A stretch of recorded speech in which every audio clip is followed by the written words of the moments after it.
देश में आप गरीब किसको मानते हैं? जो दुनिया को माने अपने आप में गरीब होना सबसे बड़ी बात है। लोग दिखावा करते गरीब का, बाकी होता नहीं है कोई। तो जो झुग्गी झोपड़ियों में रह रहे हैं, जिनके पास नौकरी नहीं है, उनको क्या?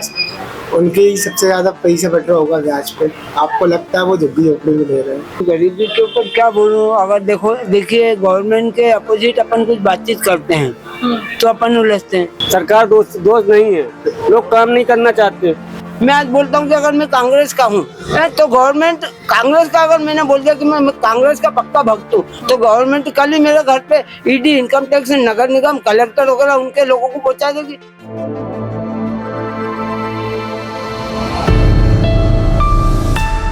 2030 का भारत, इस मुद्दे को लेकर हम लगातार आपके सामने लोगों की राय लेकर आते रहते हैं और आज फिर से हम आ चुके हैं लोगों के बीच। लोगों से जानेंगे क्या 2030 तक वो भारत देश को कहाँ देख रहे हैं, गरीबी के मायने में और शिक्षा के मायने में। अब एक एक करके यहाँ के लोगों से जानेंगे क्योंकि सबकी राय कुछ ना कुछ अलग निकल के आती है, इसलिए लोगों से भी जानना बहुत ज्यादा जरूरी हो जाता है कि आखिर वो क्या सोच रहे हैं 2030 के भारत को लेकर। तो चलिए एक एक करके लोगों की राय आपके सामने लाते हैं। गरीबी के बारे में, आप देश की गरीबी के बारे में क्या कहना चाहते हैं? 2030 तक भारत को लक्ष्य मिला है कि गरीबी खत्म करनी है, क्या भारत इसमें सक्सेसफुल हो पाएगा? बिल्कुल हो पाएगा, हो जाएगा, बिल्कुल होगा। अभी की गरीबी को देखते हुए 2030 तक देखो कुछ नया होता है तो कुछ अच्छा लगता है। अभी कितना नया हो रहा है जब से मोदी जी आए हैं, आप खुद देख रहे हो। तो हमारी तरफ से तो बहुत अच्छा है, हम लोग को रिलीफ मिला। क्या क्या रिलीफ मिला? यही रिलीफ मिला है मैम। अब आज GST लग रही, जो कुछ भी लग रहा है तो हम लोगों का काम ही आ रही ना, हम लोगों के पास से आ रही तो हम लोगों का काम आ रही। इससे पहले कांग्रेस थी, क्या कर लिया था मेरे को बताओ? 70 साल राज करा गवर्नमेंट ने, क्या करा था? तो बाथरूम तक नहीं बनी हुई थी, लोग बाग इधर गंदगी करते थे। आज गंदगी कितनी कम हो गई है, कितना अच्छा लग रहा है, सब अच्छी लग रहा है। और देखा जाए तो पिछले 8 से 10-12 साल में कंट्रीज का विकास तो अच्छा हुआ, ठीक है। अब गरीबी बढ़ी या नहीं बढ़ी ये अपन लोग तो डायरेक्ट तो बोल नहीं सकते। नहीं, बिल्कुल बोलना है आपको। नहीं, बोलना तो है। बाकी जब ये चीजें अगर जैसे टीवी पे जाती है और कोई मोबाइल वगैरह के उस पे जाते, व्हाट्सएप वगैरह पे, और जो बड़े बड़े नेता वगैरह लोग हैं, ये अगर देखते हैं कि किसी ने उनके विरुद्ध कड़वा बोल दिया, तो वो व्यक्ति घबराता है ना इन लोगों से। बिल्कुल घबराने की आवश्यकता ही नहीं है। आप देश के नागरिक हैं और जो गलत हो रहा है, जो सही हो रहा है, आप दोनों बातें बोल सकते हैं। घबराने की बिल्कुल आवश्यकता नहीं है। कोई देख के आपका कोई कुछ नहीं कर सकता, ठीक है। स्वतंत्र देश में रहते हैं, स्वतंत्रता का अधिकार सबको है और सब राइट टू स्पीच है, आप बोल सकते हैं, जो बोलना चाहे वो बोल सकते हैं, जो आपको लग रहा है। मैं आपसे ये जानना चाहूंगी 2030 तक भारत को लक्ष्य मिला है कि शून्य गरीबी हो जानी चाहिए, क्या गरीबी शून्य हो पाएगी 2030? पॉसिबल ही नहीं।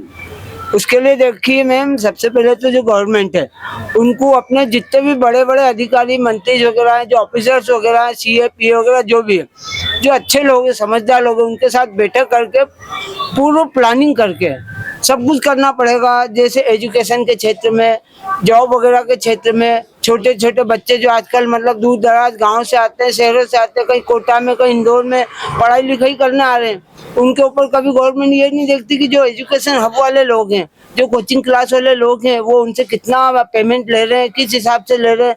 हर 8-15 दिन में एक खबर आ रही कि कोटा में उसने सुसाइड कर लिया, इंदौर में उसने सुसाइड कर लिया। क्या कारण है ये कोचिंग क्लास और जो स्कूल कॉलेजेस वगैरह, उस पर गवर्नमेंट का कमांड है? बिल्कुल नहीं।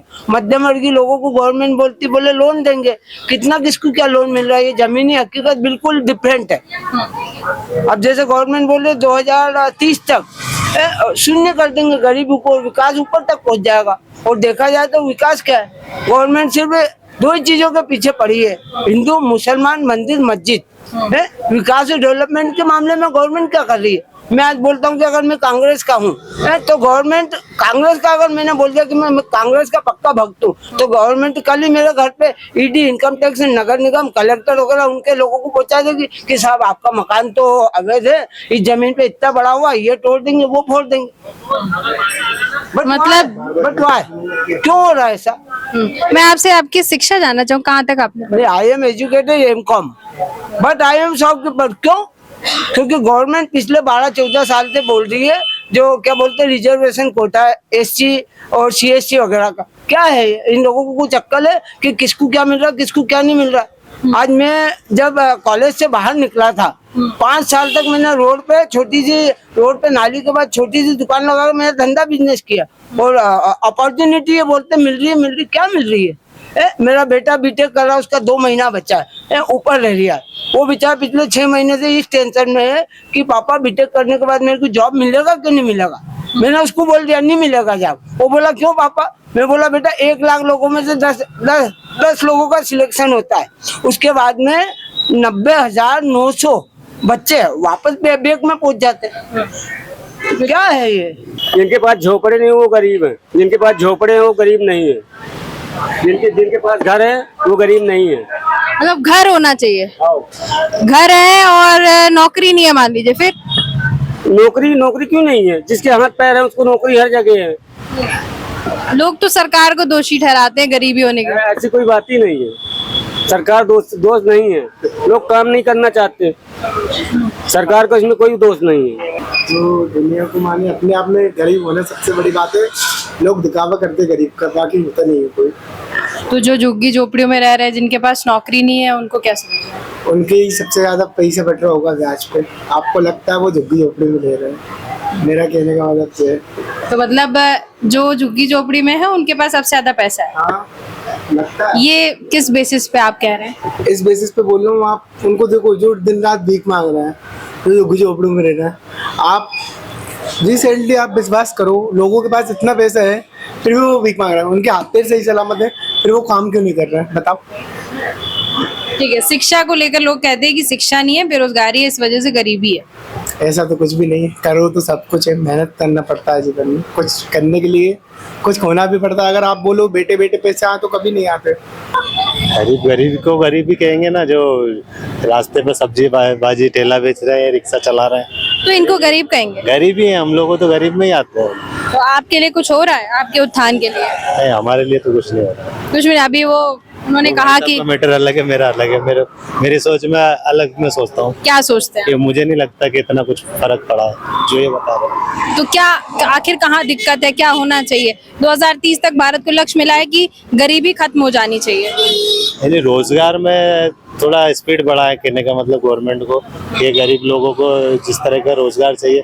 अभी रिक्शा वाले सुबह से बैठे, अभी तक हमारा बोनी भट्टा नहीं हुआ। कहने का बोनी मतलब रात को 12 बज रही है, 500 रुपये ले जा रहे हैं, और गैस का भाव है CNG का 100 रुपये के आसपास हो गया है। और जब गवर्नमेंट अभी 5 साल पहले, लॉकडाउन के पहले शायद से 65-70 रुपये था। महंगाई दिन पे दिन बढ़ती जा रही है और गरीब के रेट गिरते जा रहे हैं। गरीब क्या है? मेहनत मजदूरी वाला जो मेहनत मजदूरी करते वो गरीब होते बेटा। जो मेहनत मजदूरी करते हैं। मेहनत तो मैं भी कर रही हूँ। अरे तो आप ये हाय भाई है और हमारी क्या है निम्न स्तर की। तो फिर मेहनत ऐसे तो फिर मैं भी अपने आप को गरीब। चलिए, मैं आपसे ये जानना चाह रही हूँ कि गरीबी, जैसे कि झुग्गी झोपड़ी होती है, उनमें लोग रहते हैं, जिनको खाना नहीं मिलता है उनको आप गरीब मानते हैं, कि जिनके पास रोजगार नहीं उनको गरीब मानते हैं, या फिर जिनके पास सब कुछ है बैठे हुए हैं उनको गरीब मानते हैं? किसको आप गरीब? बेटा जिसके पास रोजगार नहीं है वो तो गरीब है, झोपड़पट्टी में रहते वो गरीब है। तरीके से लोगों का कहना है, गरीबी को लेकर बहुत से लोग जो हैं वो सरकार से नाराज नजर आ रहे हैं। वही कुछ लोगों का कहना है कि गरीब अपने मन से होता है। साफ बात ये निकल के आई कि सबके अपने अलग अलग मायने हैं, लेकिन जब हम बात करते हैं गरीबी की तो जरूर अगर देश में कुछ गरीब है तो उनके ऊपर काम करने की आवश्यकता है। और 2030 तक अब यही देखना होगा कि कैसे देश विकास करता है, गरीबी के मायने में या फिर शिक्षा के मायने में 2030 तक देश कहां तक जा पाता है, कितना डेवलपमेंट करता है, ये देखने वाली बात होगी।